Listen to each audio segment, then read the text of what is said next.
you doing today, Mr. Adela? How you doing? I'm doing well, and yourself? Good. Good. Is it okay if I record this interview today? Sure. Okay, and this should only take about 20 to 30 minutes of your time tops.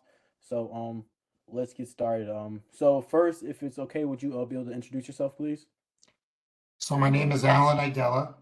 What else do you want to we need to know? What I do for a Um, living?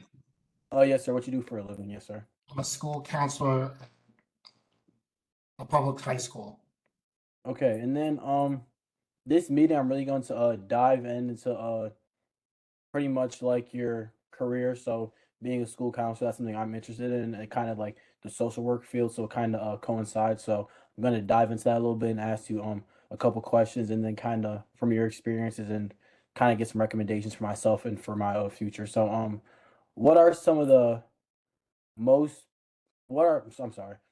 What are some of the types of positions that are most common in your field? Would you say, other than like guidance counseling in So high let schools? what was the first part? What are some of the positions that you would say are like most common in your field? The positions? Yes, sir. Like as far as like guidance counseling and like at like certain levels, like high school, middle school, like Uh, what is most common in? so it depends on the year I'm working with. In the school I'm particularly working in, we follow a group of over 200 students, 225 from ninth grade to 10th. So every to 11th to 12th. So currently I have the 11th grade. So every year the role is a little different. Right now I'm working on getting them ready uh, to pick their classes for their senior year and talking to them about future plans and relating that to the courses they're selecting for the senior year, getting ready for SATs, talking about all that. Okay, and then what would you say some like the general skills that are needed to perform your responsibilities are? Being a good listener, being empathetic, um, having high expectations for my students, um,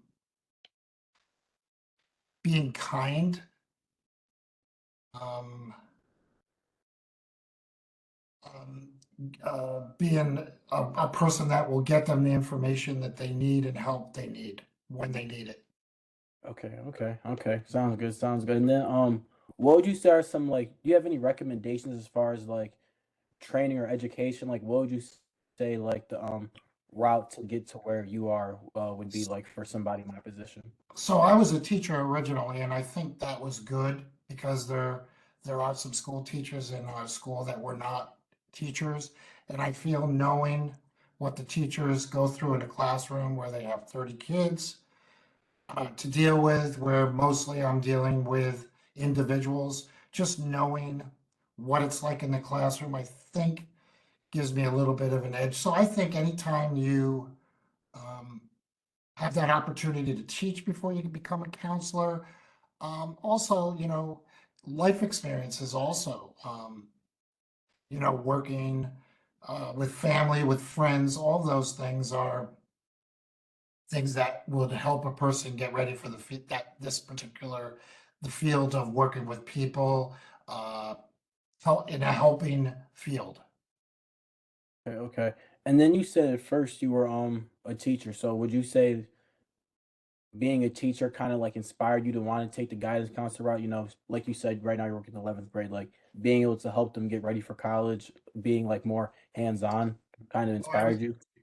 So I was an elementary school teacher, and I was teaching at a parochial school, making very little money. Mm. I loved that job, but I knew I had to leave. So I took a job that I really didn't want. My master's was in reading, so I took a job in a lab helping high school students. And what happened is I started teaching a senior elective called college study skills, which ended up piquing my interest in the whole school counseling field. Okay, okay, okay. And then what would you say? I mean, I know working with high school kids, it's gotta be hard. What would you say some of the negative aspects of the field, like you would see on a day-to-day basis are? So the only negative, the one negative is that you're alone out on like an iceberg in the water because you're not always going to please the kids. You're not always going to please their parents. You're not always going to please administrators. You're not always going to please teachers. So therefore, you've got to have your compass straight that when you go to bed at night and you recall the events of the day that you just say, I did the best I could. And I did the right thing for this particular kid, regardless of the other people that possibly think you might have been wrong or not happy with what you did. Okay, and then on the flip side of that, touching on the negative, what would you say some like the positives that make you want to go into work every day and continue to do what you do every day? Uh, Successful students that break through, that take the help that's offered to them, not only by myself, but by the social workers, psychologists, all our support team. Those kids who grow and come from a tougher background are always the things that inspire me. Those are the things why I keep going. Okay, okay. Stories. Yes, sir, yes, sir.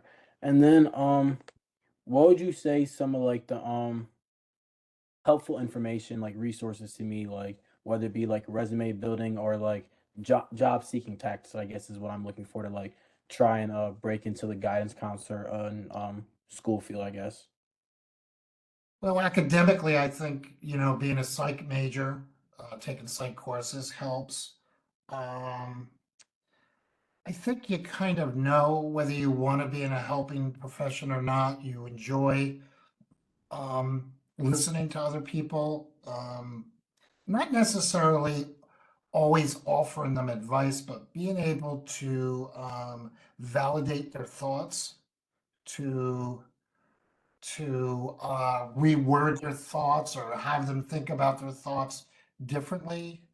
Um, those day-to-day things that you do with people, your friends, your family, all contribute to the skill set you need to get in the helping field of social work, school counseling.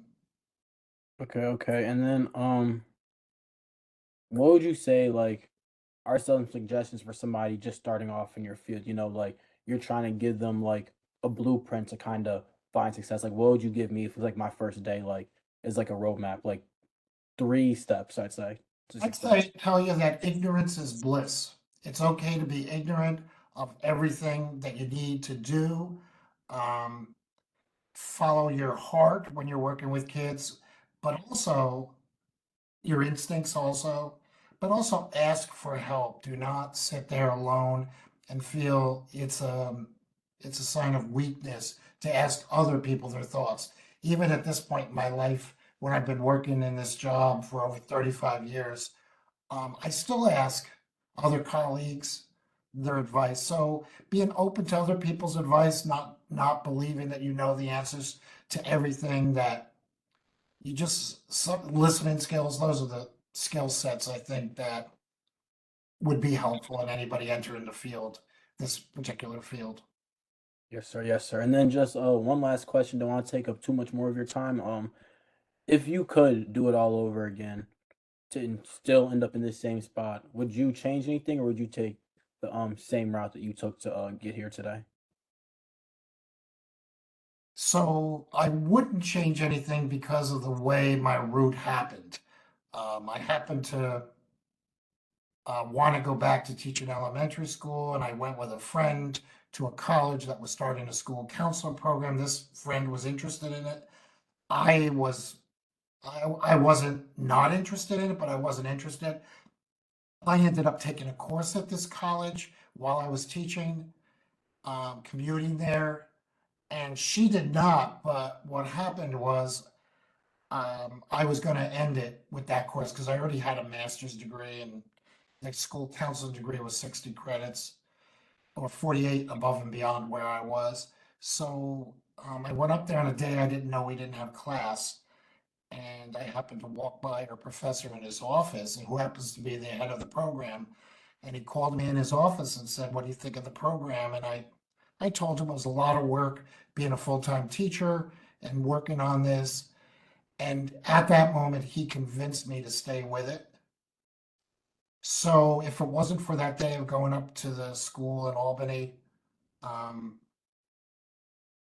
my mistake, I may not have been in this. So when I say I don't regret it, I think this it sounds stupid, but the stars lined up and this was meant to be. So For sure. For sure. I For sure. believe you meet people for certain reasons and, fate is there. So I wouldn't change anything. No. Yes, sir. Well, thank you so much for taking the time out of your day to be interviewed by me, Alan, and thank you for giving back the way you have to the community. Okay. Thank you. All right. Thank you. Bye.